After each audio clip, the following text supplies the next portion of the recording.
Hello बच्चों, welcome back. आज के इस लेक्चर में हम लोग बात करने वाले हैं कि वेक्टर क्या होता है। चैप्टर पढ़ रहे हैं हम लोग बायोटेक्नोलॉजी और इसमें एक टॉपिक है वेक्टर। तो चलिए शुरू करते हैं। जब भी पूछे वेक्टर क्या होता है तो देखिए, वेक्टर को ऐसे समझिएगा कि मैं अगर पूछूं कि मलेरिया किससे होता है तो आप कहेंगे सर प्लाज्मोडियम से। लेकिन इस प्लाज्मोडियम को ह्यूमन तक लाता कौन है? मॉस्किटो। तो मॉस्किटो क्या हो गया? फीमेल एनाफिलीज मॉस्किटो हो क्या गया? वेक्टर हो गया। इसी तरीके से हमें बायोटेक्नोलॉजी में वेक्टर का यूज़ करना होता है ना। भाई हमारा जो जीन ऑफ इंटरेस्ट है वो एक जगह से दूसरी जगह जाएगा कैसे? वेक्टर के थ्रू जाएगा। अब आपसे पूछा जाएगा कि वेक्टर क्या हो सकते हैं, तो देखिए वेक्टर नंबर 1 प्लाज्मिड हो सकते हैं। प्लाज्मिड भी वेक्टर हो सकते हैं। नंबर 2 कॉस्मिड भी वेक्टर हो सकते हैं। नंबर 3 बैक्टीरियोफेज भी वेक्टर हो सकते हैं। Number 4 BAC bacterial artificial chromosome भी वेक्टर है।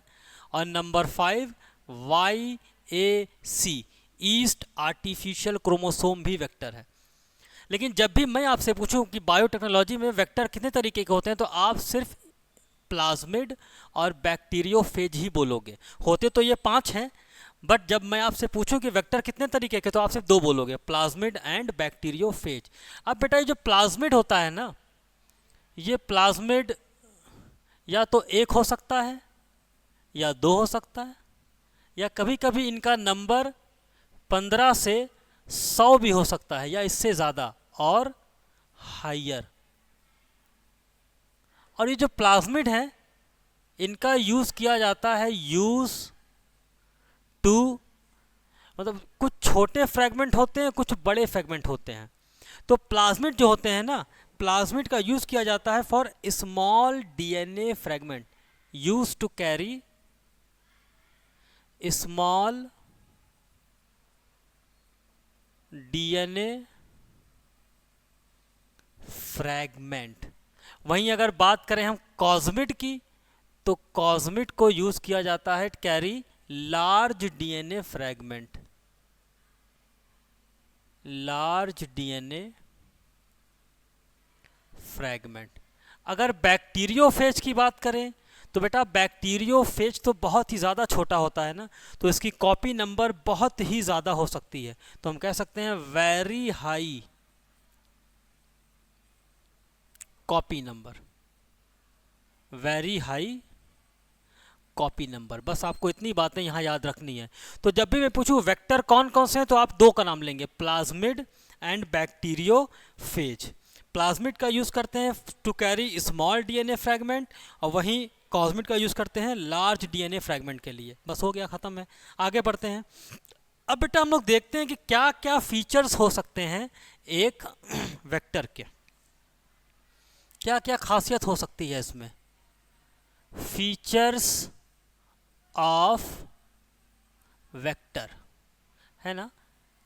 वेक्टर की कौन कौन सी खास बात है, क्या क्या खासियत हो सकती है इसमें। तो 3 बातें हैं बेटा, यहाँ पे 3 चीज़ें समझनी है हम लोग को। नंबर 1 है ओराई,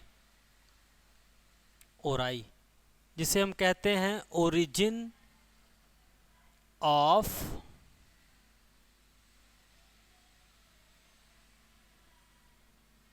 रेप्लिकेशन। कोई भी वेक्टर है उसके अंदर ओरिजिन ऑफ रेप्लिकेशन तो होगा ही होगा। जैसे मान लीजिए ये एक प्लाज्मिड है ना, ये कोई प्लाज्मिड है, और इस प्लाज्मिड में ये जो पार्ट है इसे ही कहते हैं हम ओराई। मतलब रेप्लिकेशन की शुरुआत यहीं से होनी है, कहीं ना कहीं से तो होगी, तो यहीं से होती है रेप्लिकेशन की शुरुआत। तो ओराई का मतलब होता है ओरिजिन और रेप्लिकेशन, और यहीं से होता है initiation of replication, initiation of replication. Replication की शुरुआत यहीं से होती है। अच्छा, दूसरी चीज़, ये जो ओराई है ना, ये कॉपी नंबर को भी कंट्रोल करती है। It control copy number. बस हो गया, ख़त्म। तो पहला फीचर वेक्टर में क्या होना चाहिए कि उसके पास ओराई होना चाहिए। दूसरी चीज़ देख लेते हैं। दूसरा फीचर इसके पास होना चाहिए सेलेक्टेबल मार्कर। अब ये आप लोग नहीं बता पाएंगे, ये मैं समझाता हूँ आप लोग को। सेलेक्टेबल मार्कर, अब ये क्या होता है सेलेक्टेबल मार्कर, समझ लीजिए ज़रा। यहाँ पर मैं लिख रहा हूँ पेनिसिलिन एक एंटीबायोटिक है, कानामाइसिन एक एंटीबायोटिक है, टेट्रासाइक्लिन एंटीबायोटिक है, स्ट्रेप्टोमाइसिन एक एंटीबायोटिक है। बेटा ये सब एंटीबायोटिक के नाम हैं। क्लोरमफेनिकल, क्लोरमफेनिकल, ये सारे के सारे एक एंटीबायोटिक हैं, ठीक है ना। अब ये जो एंटीबायोटिक है, मान लीजिए कि इस एंटीबायोटिक के अंदर अगर हम किसी बैक्टीरिया को डालें तो वह बैक्टीरिया जिंदा रहेगा या मर जाएगा? मर जाएगा, जैसी बात है, क्योंकि एंटीबायोटिक है, बैक्टीरिया को मार देंगे। अब सपोज करते हैं कि मैंने एक प्लाज्मिड ले लिया, मैंने एक वेक्टर लिया और उस वेक्टर में मैंने कोई जीन डाल दिया, है ना। मान लीजिए ये है कोई प्लाज्मिड, ये एक प्लाज्मिड है। इस प्लाज्मिड को मैंने कट किया रेस्ट्रिक्शन एंजाइम से यहाँ पर, और कट करने के बाद मैंने इसमें ऐड कर दिया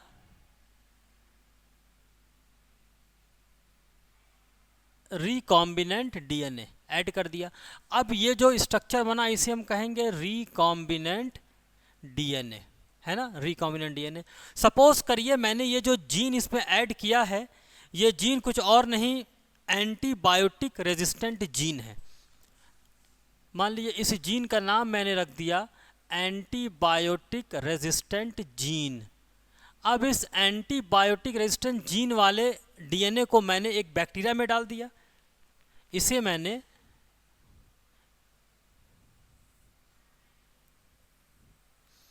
एक बैक्टीरिया के अंदर इस तरीके से डाल दिया। ये देखिए एक बैक्टीरिया के अंदर मैंने इसे डाल दिया। अब इस बैक्टीरिया को उठा के अगर हम इस एंटीबायोटिक में डालते हैं तो क्या वो जिंदा रहेगा या मर जाएगा? जैसी बात है जिंदा रहेगा, क्योंकि उसके पास ये एंटीबायोटिक रेजिस्टेंट जीन है। और अब इस बैक्टीरिया को हमने कह दिया है ट्रांसफॉर्मेंट।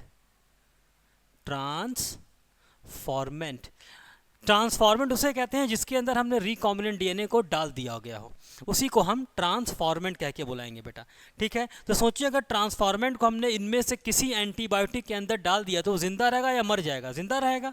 सो ट्रांसफॉर्मेंट सर्वाइव कर जाता है, ट्रांसफॉर्मेंट सर्वाइव। और ये सारे के सारे क्या हैं? ये सारे के सारे एंटीबायोटिक हैं,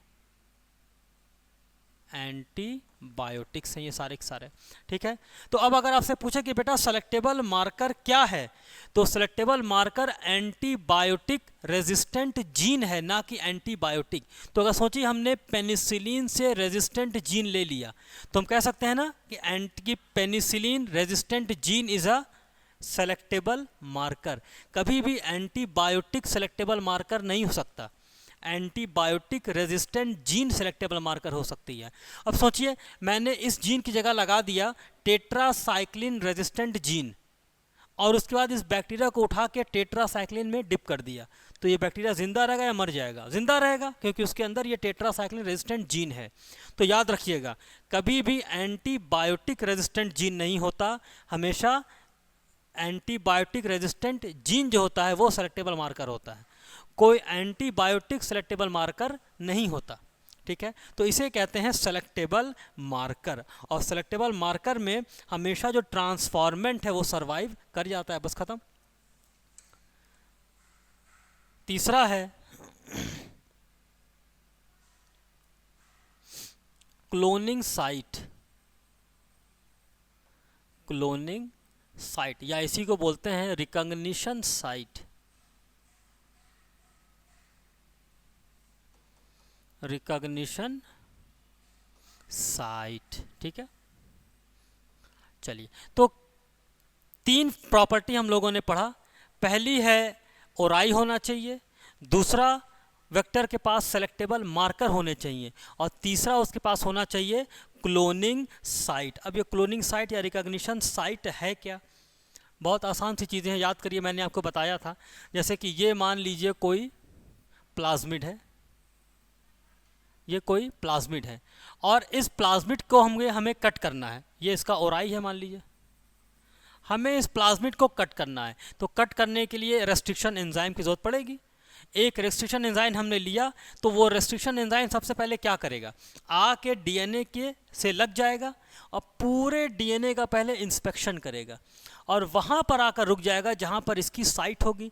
मान लीजिए हमें इस प्लाज्मिड को कट करना है इको R1 से, तो इको R1 की जो रेस्ट्रिक्शन साइट या रिकॉग्निशन साइट होती है वो क्या होती है, GAATTC।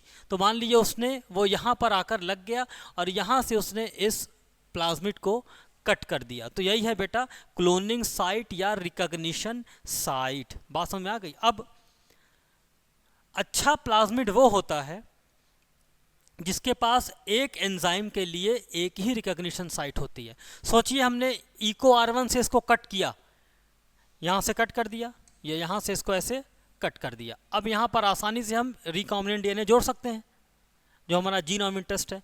अब मान लीजिए कि एक एंजाइम हमने लिया, उस एंजाइम के लिए यहाँ पे कई साइट बनी हुई है।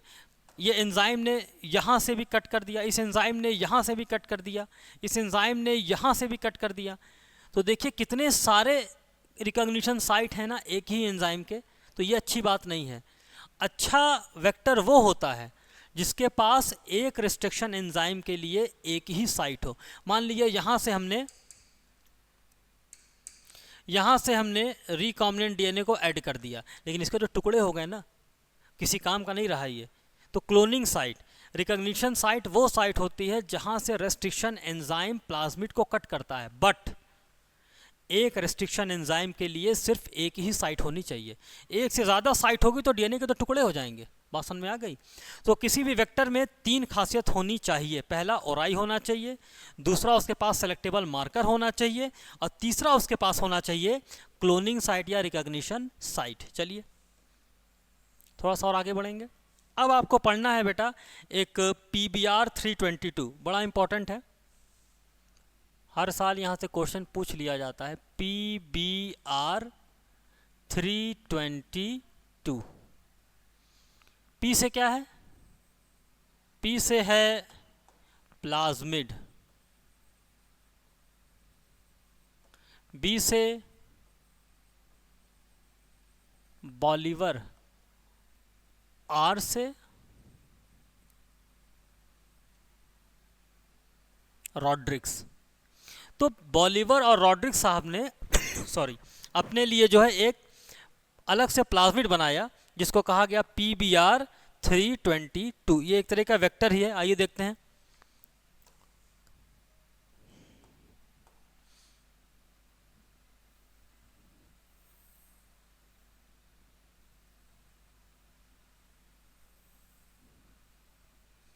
ये एक प्लाज्मिड है मान लीजिए। अब इस प्लाज्मिड में कुछ साइट होंगे। आइए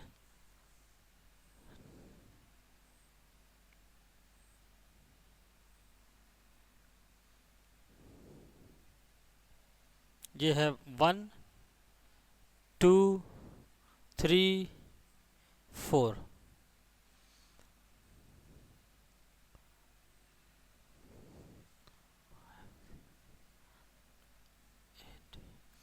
फाइव 6 7 और 8। तो इस तरीके से पहले आपको बना लेना है ना। अब सबसे पहले ऑड नंबर लिखिए। इसको याद करने का तरीका बता रहा हूं मैं। सबसे पहले ऑड नंबर जितने हैं उनको लिख लीजिए। ऑड नंबर क्या होता है? 1 3 5 और 7। अब इस पे लिख लीजिए रोट, रोड की जगह रोट लिख लीजिए। आर क्या है? नंबर 1 पे क्या है? आर मीन्स ये जो नंबर 1 है ना, यहां पर होता है ROP, रेप्लिकेशन ऑफ प्लाज्मिड। यहाँ से एक प्रोटीन बनता है जो कि इस प्लाज्मिड की रेप्लिकेशन को कराता है, ठीक है। नंबर 3 पर है ओ, मतलब यहाँ पर है ओराई, यहीं से रेप्लिकेशन की शुरुआत होनी है। नंबर 5 पर लिखा हुआ है ए, मीन्स ये है एम्पीसिलिन,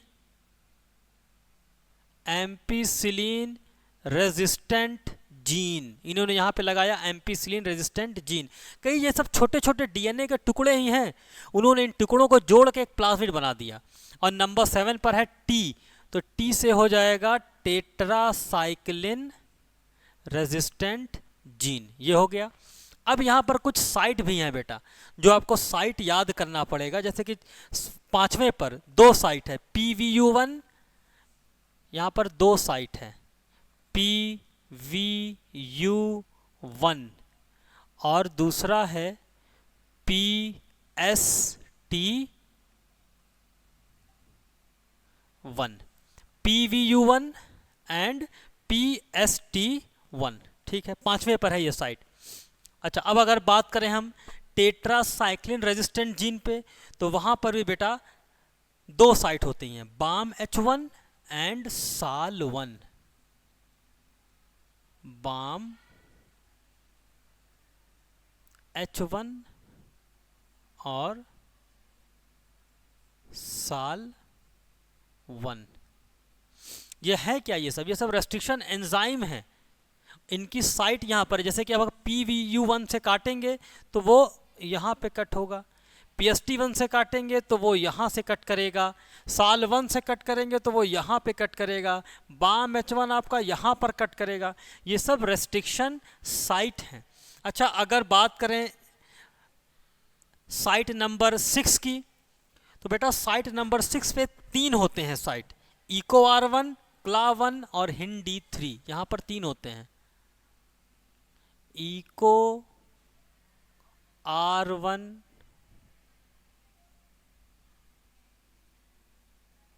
CLA1 और HindD3। ये इतने सारे यहाँ पर रेस्ट्रिक्शन एंजाइम के साइट, ये साइट है इसकी। जैसे कि EcoR1 अगर कट करना होगा तो कहाँ से कट करेगा? यहाँ से कट करेगा। HindD3 यहाँ से कट करेगा। ये सब इसकी साइट्स हैं बेटा। तो ये बनाने का तरीका है, सबसे पहले ऑड नंबर लिख लीजिए और ऑड नंबर के नीचे लिखिए 1 3 5 7, लिख लीजिए रोट, एटलीस्ट 4 तो याद हो जाएगा। उसके बाद बाकी जो है, बाकी अपने आप धीरे धीरे एक एक करके याद होते रहेंगे, ठीक है। तो ये इन्होंने एक प्लाज्मिड बनाया अपने लिए और इसी पे वो काम कर रहे थे। चलिए, तो ये हो गया प्लाज्मिड। अब इसको हम थोड़ा सिंपल तरीके से बना के दिखाते हैं और आपको ये दिखाते हैं कि कट करेंगे तो क्या होगा। तो जैसे कि मान लीजिए यही है ये प्लाज्मिड, ये प्लाज्मिड है, ये है एम्पीसिलिन रेजिस्टेंट जीन और ये हो गया टेट्रासाइक्लिन रेजिस्टेंट जीन। अब हमने मान लिया किसी एक साइट को, अच्छा यहाँ पे 2 साइट भी तो हैं, टेट्रासाइक्लिन रेजिस्टेंट जीन पे 2 साइट हैं। एक तो साइट है BAM-H1 और दूसरा साइट है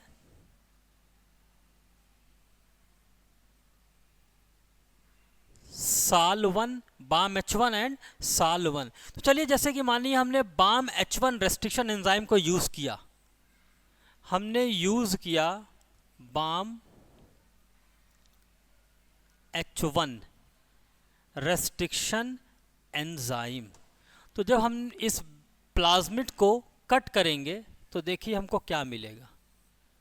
ये तो एक साइट है आपकी एम्पीसिलिन रेजिस्टेंट जीन और ये साइट है आपके लिए टेट्रासाइक्लिन रेजिस्टेंट जीन। और जब हमने BAM-H1 से कट किया तो ये जीन तो कट हो गया, ये जीन कट हो गया, टेट्रासाइक्लिन रेजिस्टेंट जीन वाला जो है वो जीन कट कर गया। अब यहाँ पर हमने अपना कोई जीन ऑफ इंटरेस्ट लगा दिया, मतलब हमने इंसुलिन बनाना था तो लो हमने यहाँ पर इंसुलिन जीन को ऐड कर दिया, मान लेते हैं इंसुलिन जीन को ऐड कर दिया। अब ये क्या बन गया? रिकॉम्बिनेंट डीएनए बन के तैयार हो गया। अब सोचिए, अब इस रिकॉम्बिनेंट डीएनए को अगर हम उठाकर एम्पीसिलिन में डालेंगे तो क्या वो बचेगा? या नहीं बचेगा? क्या जवाब देंगे आप बेटा, बचेगा या नहीं बचेगा? आपको सोचिए, अगर इसको उठा के एम्पीसिलिन रेजिस्टेंट जीन में डाल देंगे तो ये बच जाएगा क्योंकि इसके पास एम्पीसिलिन रेजिस्टेंट जीन है। अगर इसे उठाकर हम टेट्रासाइक्लिन में डाल देंगे तो क्या बचेगा? ये नहीं बचेगा क्योंकि हमने टेट्रासाइक्लिन वाला जीन तो कट ही कर दिया ना, और जब उस जीन को काट दिए तो वो जीन रह कहाँ गया? जीन तो कट गया, तो उसकी सारी प्रॉपर्टी खत्म हो गई। तो इसे कहते हैं बेटा इंजर्शनल इनएक्टिवेशन। क्या होता है ये? इंजर्शनल इनएक्टिवेशन। चलिए, ये खत्म हो गया। तो ये हम लोगों ने PBR 322 पढ़ लिया। थोड़ा सा और आगे बढ़ते हैं, और अब हम लोग को पढ़ना है बेटा एक अल्टरनेटिव सेलेक्टेबल मार्कर। इसको भी पढ़ लेते हैं।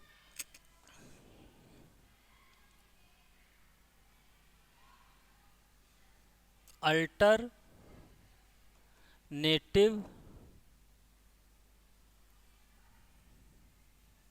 सिलेक्टेबल मार्कर मतलब सिलेक्टेबल मार्कर हमने देखा ना कि एंटीबायोटिक रेजिस्टेंट जीन हो सकते हैं, लेकिन उसके अलावा भी कुछ सेलेक्टेबल मार्कर हो सकते हैं जिसको हम लोग यहाँ पर डिस्कस करने वाले हैं। चलिए देखते हैं। जैसे कि ये है बीटा गैलेक्टोसाइडेज एंजाइम। ये एक एंजाइम है, और ये एंजाइम जब निकलता है तो सबस्ट्रेट को चेंज कर देता है प्रोडक्ट में। सबस्ट्रेट प्रोडक्ट में चेंज हो जा रहा है। अब ये एंजाइम है, तो इस एंजाइम को बनाने के लिए कोई जीन भी होगा, क्योंकि आपको पता है 1 जीन 1 एंजाइम 1 कैरेक्टर। कोई एक जीन होगा जो कि इस एंजाइम को बना रहा होगा, और सबस्ट्रेट चेंज हो जा रहा है प्रोडक्ट में। यहाँ पर सबस्ट्रेट मान लेते हैं कोई क्रोमोजेनिक सबस्ट्रेट्स है। क्रोमोजेनिक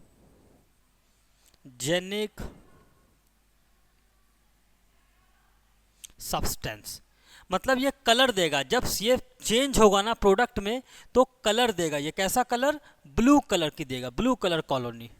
जब ये चेंज होगा प्रोडक्ट में तो बैक्टीरिया की कॉलोनी वो ब्लू कलर की दिखाई देगी, ब्लू कलर कॉलोनी। चलिए, अच्छी बात है। अब मान लीजिए हमने इस जीन को ले लिया। इस जीन को कह रहे हैं बीटा गैल जीन, यही जीन है। ये रहा वो जीन, ठीक है। इस जीन को कह रहे हैं बीटा गाल जीन, और इस जीन को हमने यहाँ से कट कर लिया। यहाँ से कट करने के बाद इसमें हमने कुछ अपना जीन ऑफ इंटरेस्ट जोड़ दिया।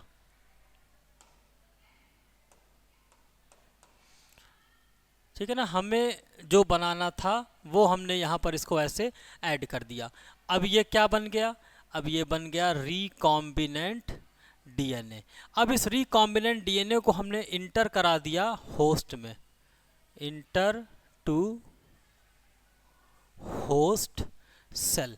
अब बताइए, जब हमने इस रिकॉम्बिनेंट डीएनए को होस्ट सेल के अंदर इंटर करा दिए तो क्या सबस्ट्रेट प्रोडक्ट में चेंज होगा या नहीं? हम बस इतना जानना चाहते हैं।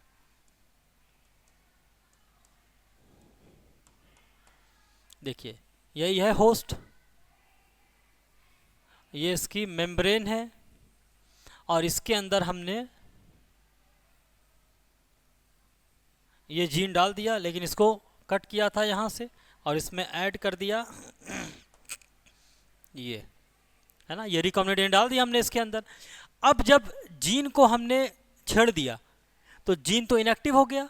जब जीन इनएक्टिव हो गया तो अब सबस्ट्रेट जो है वो प्रोडक्ट में चेंज नहीं होगा। इस बैक्टीरिया को हम क्या कह रहे हैं? रिकॉम्बिनेंट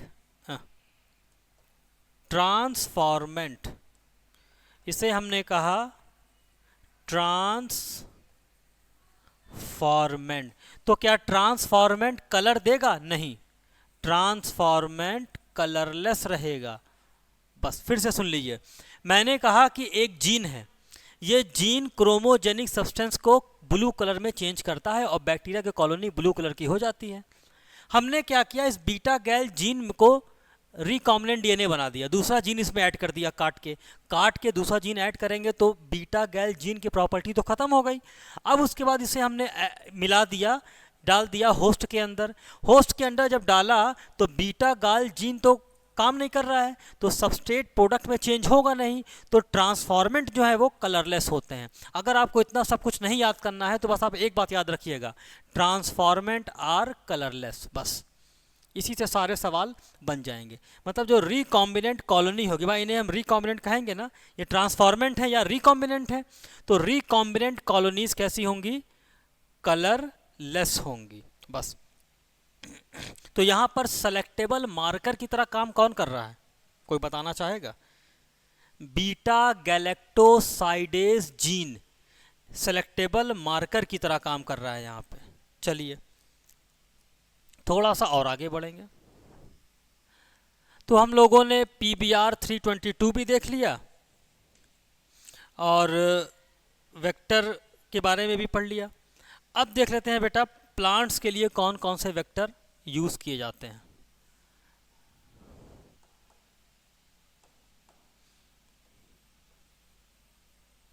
वेक्टर फॉर प्लांट्स, है ना। प्लांट पे अगर हम काम कर रहे हैं तो हम कौन कौन से वेक्टर को यूज कर सकते हैं। देखिए एक बैक्टीरिया होता है, एक बैक्टीरिया होता है एग्रोबैक्टीरियम, एग्रोबैक्टीरियम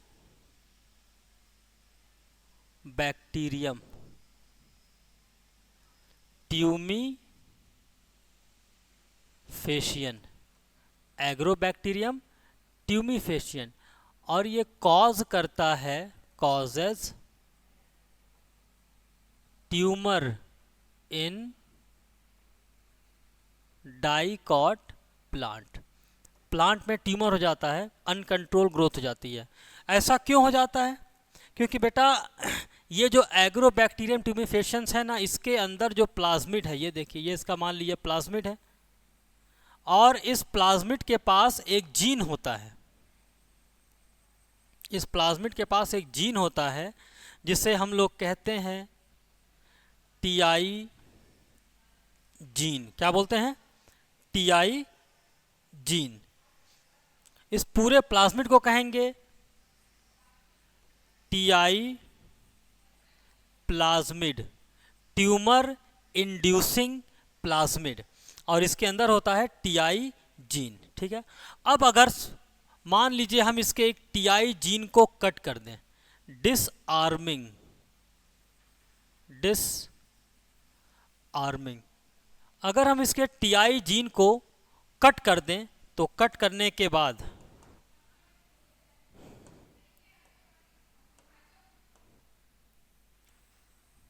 यही है, इसको मैंने कट कर दिया और कट करने के बाद कोई अपना डिजायर्ड जीन यहां पर ऐड कर दिया। अब ये क्या बन गया?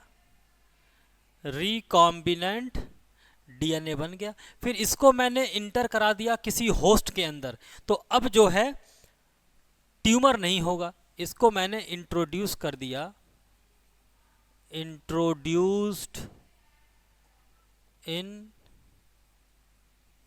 होस्ट प्लांट, है ना। तो इस तरीके से हम जो है किसी प्लाज्मिड के जीन को डिसआर्म कर सकते हैं, मतलब हमने उसे निहत्था कर दिया, और निहत्था कर देंगे तो अब वो जो टीआई जीन है वो काम नहीं कर पाएगा, ट्यूमर इंड्यूस नहीं कर पाएगा, बस खत्म हो गया। अब बात करते हैं vector for animal.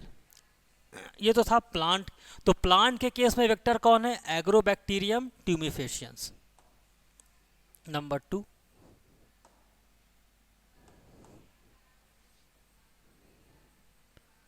Vector for animals. अब एनिमल्स के केस में कौन कौन से वेक्टर हैं बेटा? तो जनरली यहां पे यूज किया जाता है रेट्रोवायरस। कौन? Retrovirus, retrovirus. जनरली रेट्रोवायरस जो होते हैं वो एनिमल्स के केस में वेक्टर की तरह काम करते हैं, ठीक है ना। ये क्या करते हैं? ये नॉर्मल एनिमल सेल को जो ना है कैंसर सेल में चेंज कर देते हैं। इनका काम होता है they change normal cell into cancerous cell. Normal cell को कैंसरस सेल में चेंज कर सकते हैं, बस इतना याद करना है। तो ये हम लोगों ने वेक्टर के बारे में पढ़ लिया।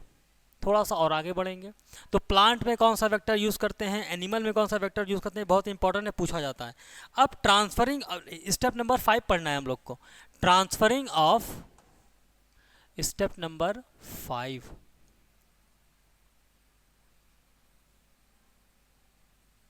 Transferring of recombinant DNA into host cell। Recombinant DNA को होस्ट सेल में कैसे ट्रांसफर करें? कई सारे मेथड हैं इसमें। पहला मेथड पढ़ना है हीट शॉक मेथड, है ना, हीट शॉक मेथड। अब ये कौन सा मेथड है भैया? देखिए इसमें क्या होता है बेटा, जैसे कि ये आपका रिकॉम्बिनेंट डीएनए है, ये आपका रिकॉम्बिनेंट डीएनए है, आरडीएनए, और इस आरडीएनए को आपको इंटर कराना है इस होस्ट सेल के अंदर। तो आप क्या करेंगे, इसको हीट शॉक मेथड देंगे। देखो सबसे पहले क्या करेंगे, this host cell is treated with divalent cation, calcium chloride से इसको ट्रीट किया जाता है, या कोई भी डाईवैलेंट कैटायन। डाईवैलेंट कैटायन का मतलब होता है जिसके ऊपर 2 पॉजिटिव चार्ज होते हैं, डाईवैलेंट कैटायन। तो जब डाईवैलेंट कैटायन से हम इसको ट्रीट करेंगे ना, तो ये है सेल वॉल, ये है सेल मेम्ब्रेन। तो ये जो रिकॉम्बिनेंट डीएनए है, देखिए ये रिकॉम्बिनेंट डीएनए कहाँ आ जाएगा, ये रिकॉम्बिनेंट डीएनए सेल वॉल और सेल मेम्ब्रेन के बीच में आ जाएगा। ऐसा होता है कि जब डाईवैलेंट कैटायन से इसको ट्रीट करते हैं ना, तो सेल वॉल में पोर बन जाते हैं, और इस पोर की वजह से रिकॉम्बिनेंट डीएनए अंदर चला गया। लेकिन हमको यहाँ थोड़ी ज़रूरत है, हमको तो अंदर ले जाना है इसको। तो देखो अब क्या करेंगे, अब इसको सबसे पहले आइस पर रखते हैं 0 डिग्री सेंटीग्रेड में। आइस पर रखने के बाद फिर 42 डिग्री सेल्सियस पर हीट कर देते हैं, तो इसको शॉक लग जाता है। इसी को कहते हैं हीट शॉक। जैसे अभी आप लोग एसी में बैठे हुए हैं, 16 डिग्री का टेम्परेचर है, बाहर बहुत तेज़ गर्मी है, बाहर निकलेंगे तो कस के झटका लगेगा ना गर्मी का, बस वही चीज़ इसको झटका दिया जाता है। फिर उसके बाद फ़ौरन आइस पर प्लेस कर दिया जाता है। तो ऐसा करने से ये रिकॉम्बिनेंट डीएनए पास हो जाता है अंदर, ये रिकॉम्बिनेंट डीएनए अंदर चला गया बेटा। देखो इस तरीके से बस हो गया। तो पहला मेथड है हीट शॉक मेथड, जिसमें उसको जो है टेम्परेचर का शॉक दिया जाता है। कितना टेम्परेचर, 42 डिग्री सेल्सियस। पहला मेथड हो गया। दूसरा मेथड देखिए, माइक्रो इंजेक्शन। माइक्रो इंजेक्शन, भाई इंजेक्शन पता ही है, लेकिन ये माइक्रो इंजेक्शन होते हैं, और ये यूज़ करते हैं जनरली एनिमल सेल के लिए। एनिमल सेल के लिए यूज़ किया जाता है। जैसे कि मान लीजिए ये कोई एनिमल सेल है और ये उसका न्यूक्लियस है, ये है cell membrane and this is nucleus. तो एक पतली सी सिरिंज होती है जिसको कहते हैं माइक्रो इंजेक्शन, ये है माइक्रो इंजेक्शन। इस माइक्रो इंजेक्शन के थ्रू हम जो रिकॉम्बिनेंट डीएनए है ना, सीधे इसको सेल के अंदर प्लेस कर देते हैं directly. Recombinant DNA directly placed into nucleus, बस खत्म हो गया। तो इसको यूज किया जाता है एनिमल सेल के लिए। नंबर 3,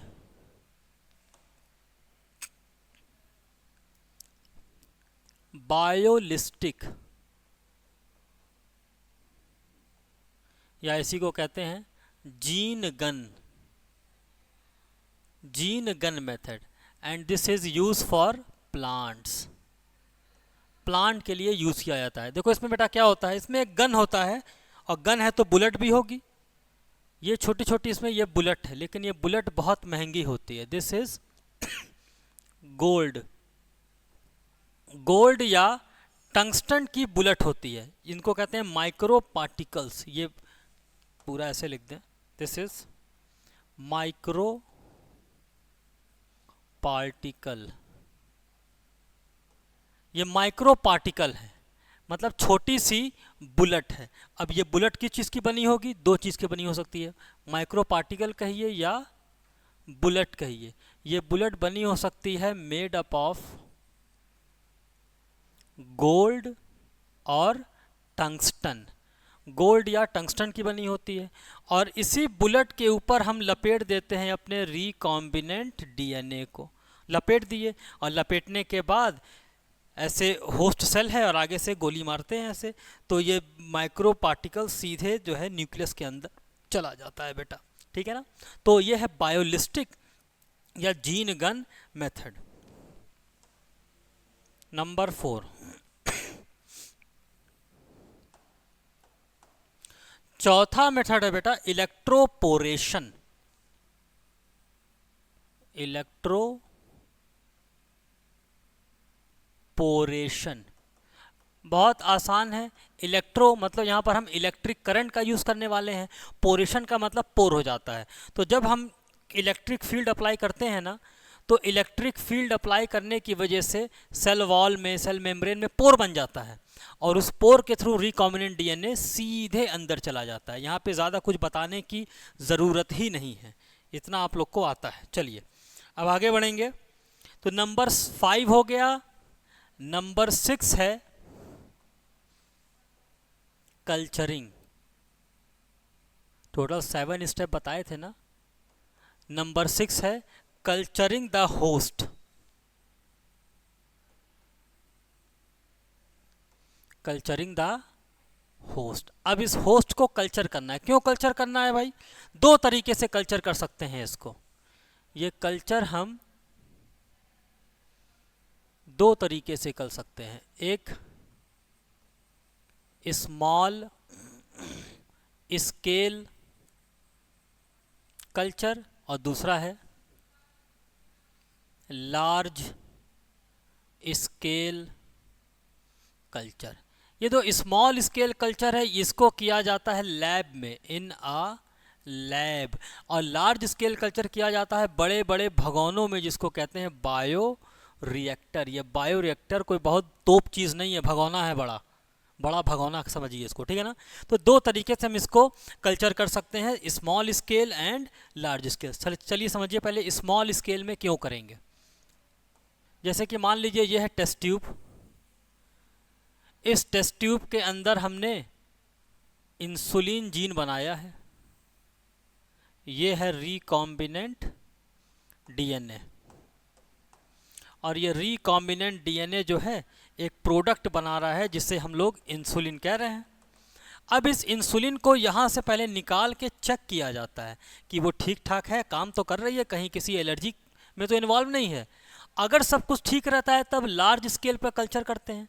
अगर ठीक नहीं है तो यहीं पर प्रोजेक्ट को रोक दिया जाता है, वरना पता चला बना के खूब ज़्यादा रख लिए और उसके बाद चेक कर रहे हैं, पता चला कि ख़राब निकल गई तो पूरा माल फेंकना पड़ जाएगा। ठीक है ना, ऐसा नहीं करते हैं। तो इसीलिए स्मॉल स्केल कल्चर कहते हैं। पहले कहाँ कर लेंगे? लैब में चेक करके देख लेंगे, अगर सारी चीज़ें ठीक है तब आते हैं लार्ज स्केल कल्चर पे। चलिए तो दूसरा टॉपिक है लार्ज स्केल कल्चर। लार्ज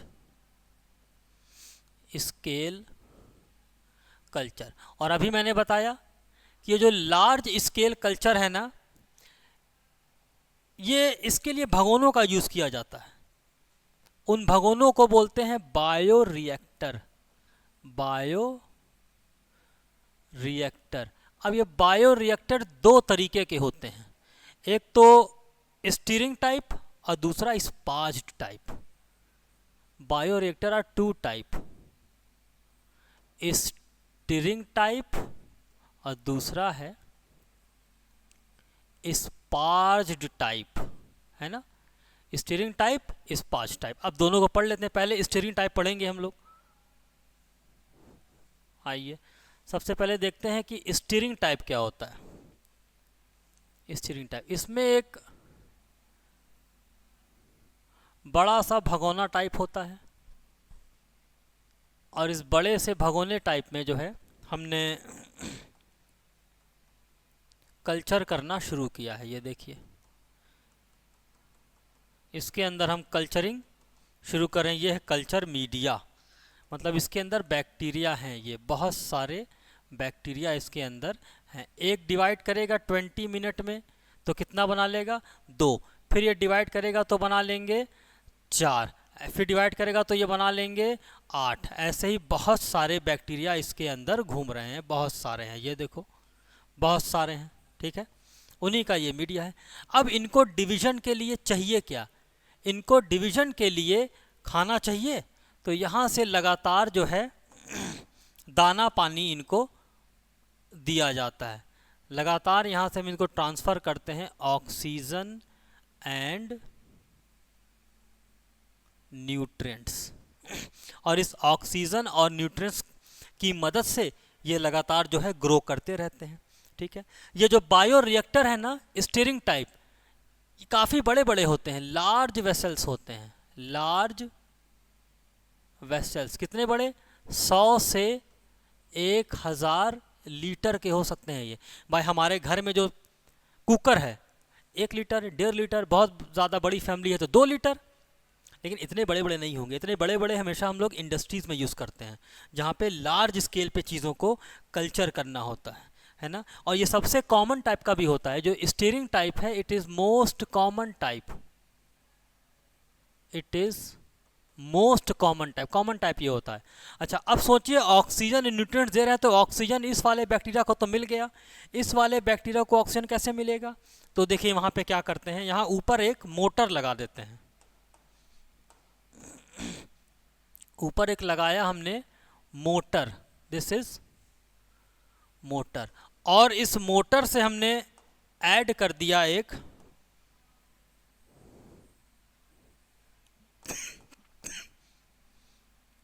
इस मोटर से हमने एक स्टिरअप, घुमाने वाला चमचा, इसको कहते हैं स्टिरअप, एक स्टिरअप ऐड कर दिया। और इस स्टिरअप में कुछ पंखे लगा दिए इस तरीके के। ये देखिए, ये कुछ पंखे लगा दिए। और ये मोटर जब घूमती है तो ये पंखे घूमते हैं तो पूरे मीडिया में ऑक्सीजन और न्यूट्रिएंट फैल जाते हैं, ठीक है बेटा। अच्छा, साथ ही साथ प्रोडक्ट को अलग करने के लिए यहाँ पर एक और पोर्ट बना होता है। ये प्रोडक्ट को अलग करते हैं यहाँ से हम प्रोडक्ट लेते रहते हैं, निकालते रहते हैं। प्रोडक्ट को जमने नहीं देंगे वरना रिएक्शन उल्टा चलने लगेगा। अच्छा, जब यहाँ रेस्पायरेशन हो रहा है तो एक्सक्रीटरी प्रोडक्ट भी बनेगा। तो यहाँ से हम लोग जो है, जो एक्सक्रीटरी या वेस्ट है उसको भी कलेक्ट करते रहते हैं। तो इतने सारे सिस्टम यहाँ पर लगे होते हैं। इनके अलावा कुछ और भी सिस्टम होते हैं जो यहाँ पर लगे होते हैं। अच्छा देखिए, जैसे जैसे प्रोडक्ट बनता जा रहा है वैसे वैसे हम इसको अलग करते जा रहे हैं ना। इस तरीके के सिस्टम को कहते हैं कॉन्टिन्यूअस सिस्टम। कॉन्टिन्यूअस सिस्टम मतलब एक तरफ से प्रोडक्ट बनता जा रहा है, दूसरी तरफ से हम प्रोडक्ट को निकालते जा रहे हैं, तो इसे कहेंगे कॉन्टिन्यूअस सिस्टम या कॉन्टिन्यूअस कल्चर सिस्टम। अच्छा, अब बायो रिएक्टर में कौन कौन सी चीज़ें होनी चाहिए, कौन कौन सी चीज़ें इसमें लगी हुई हैं, ये देख लीजिए। सो बायो रिएक्टर हैज़, देखो क्या क्या होता है इसमें। पीएच कंट्रोल सिस्टम, पीएच को कंट्रोल किया जाता है। कहीं पीएच कम हो गया तो सारे बैक्टीरिया मर जाएंगे। दूसरा एजिटेटर सिस्टम, एजिटेटर सिस्टम लगा होता है। तीसरा foam breaker system, foam breaker system. जब ये घूमता है ना पंखा तो बहुत सारे फोम बन जाते हैं ऊपर की तरफ, उस फोम को हटाने के लिए foam breaker system. Number 4 oxygen delivering system यहां बना ही हुआ है। Number 6 temperature control system. ये सब आपको याद करना पड़ेगा, इतने सारे सिस्टम इसमें लगे होते हैं, है ना। तो ये हम लोगों ने सबसे कॉमन टाइप का कल्चर पढ़ा जिसको कह रहे हैं steering type. It is the most common type of culture system, जिसमें बड़े बड़े भगोने होते हैं, इनको कहा जा, और ये 100 से 1000 लीटर बड़े होते हैं। अच्छा, स्टीयरिंग टाइप और स्पाच टाइप में सिर्फ एक ही फ़र्क है।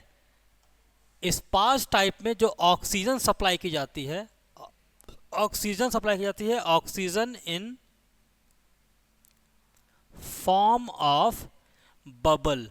बस ऑक्सीजन को बबल के फॉर्म में दिया जाता है तो कह देंगे स्पाच टाइप, और ऑक्सीजन को डायरेक्ट दे दिया जाता है गैस के फॉर्म में तो हम कहेंगे स्टीयरिंग टाइप। बस बाकी सारी चीज़ें सेम हैं। तो ये बेटा हम लोगों ने पढ़ लिया कल्चर। अब कल्चर करने के बाद हम लोगों ने प्रोडक्ट को अलग कर लिया। प्रोडक्ट को जब अलग किए तो उसका नाम भी देंगे। नाम हम देने के बाद नंबर 7 है एक्सट्रैक्शन। भाई यहाँ से प्रोडक्ट निकाल रहे हैं तो ज़रूरी थोड़ी है कि खाली प्रोडक्ट ही आएगा, इम्प्यूरिटीज़ भी तो आ जाएंगी, कुछ बैक्टीरिया भी तो आ जाएगा। अब उसको हमको प्यूरिफाई करना पड़ेगा। मार्केट में दवा लेने जाते हो तो आपको प्यूरिफाई दवा मिलती है बेटा, है ना। तो नंबर 7, और नंबर 7 है extraction of desired product. Extraction of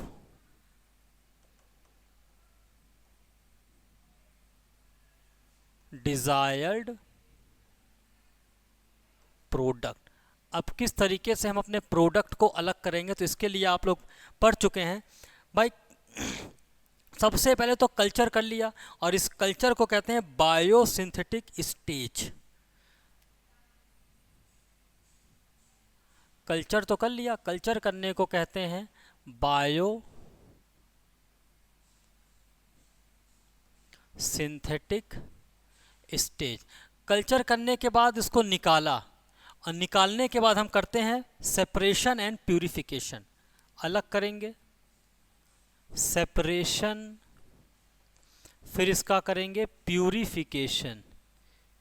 purification chemistry में आप लोग कुछ पढ़ते हैं प्यूरिफिकेशन के बारे में। क्रिस्टलाइजेशन प्रोसेस होता है, कंडेंसेशन प्रोसेस होता है, फिर इसमें प्रिजर्वेटिव मिलाया जाता है, ऐड प्रिजर्वेटिव। कोई दवा लाते हैं तो उस पर लिखा होता है ना एक्सपायरी डेट, 1 साल 2 साल के बाद की एक्सपायरी डेट लिखी होती है। तो वो क्यों नहीं ख़राब होते हैं? क्योंकि उसमें प्रिजर्वेटिव मिलाया जाता है। अच्छा, प्रिजर्वेटिव मिलाने के बाद इसको ट्रायल पे भेजा जाता है, क्लिनिकल ट्रायल। अगर वो ड्रग्स है, दवा है, तो उसकी क्लिनिकल ट्रायल की जाएगी in case of drugs. Trial पे जाएगा, ऐसा नहीं है कि सीधे आपको दे दिया गया, ट्रायल किया जाता है। जब ट्रायल करने के बाद क्वालिटी कंट्रोल एंड टेस्टिंग, ये क्वालिटी कंट्रोल में जाता है, क्वालिटी कंट्रोल। अगर सब कुछ सही है तब इसकी मार्केटिंग की जाती है और फिर पैसा कमाया जाता है। तो इतने सारे स्टेप होते हैं बेटा। सेपरेशन और प्यूरिफिकेशन स्टेप को मिला के हम लोग कहते हैं down stream. Down stream processing. और इसके ऊपर जितने भी स्टेप हैं उन सबको कहा जाता है अप स्ट्रीम प्रोसेसिंग। तो ये बड़ा इंपॉर्टेंट है, डाउन स्ट्रीम प्रोसेसिंग चूंकि दिया हुआ है आप में, तो अप स्ट्रीम बताना भी बनता है। ठीक है बेटा। तो इस तरीके सॉरी, तो हम लोगों ने एक्सट्रैक्शन ऑफ डिजायर्ड प्रोडक्ट तो पढ़ लिया, जिसमें इतने सारे स्टेप्स होते हैं। ठीक है, तो इसी के साथ हमारा जो है बेटा ये चैप्टर कंप्लीट होता है। बायोटेक्नोलॉजी में हमने आपको 7 स्टेप बताए, और 7वां स्टेप में हम लोगों ने काफ़ी सारी चीज़ें देखी। रेस्ट्रिक्शन एंजाइम को पढ़ लिया, उसकी साइट को देख लिया, वेक्टर देख लिया, किस तरीके से रिकॉम्बिनेंट डीएनए बनाएंगे इसको पढ़ लिया, सबसे पहले रिकॉम्बिनेंट डीएनए किसने बनाया वो देख लिया। तो इसी के साथ हमारा यह चैप्टर कंप्लीट होता है। अब कल मिलते हैं नेक्स्ट चैप्टर में। Thank you.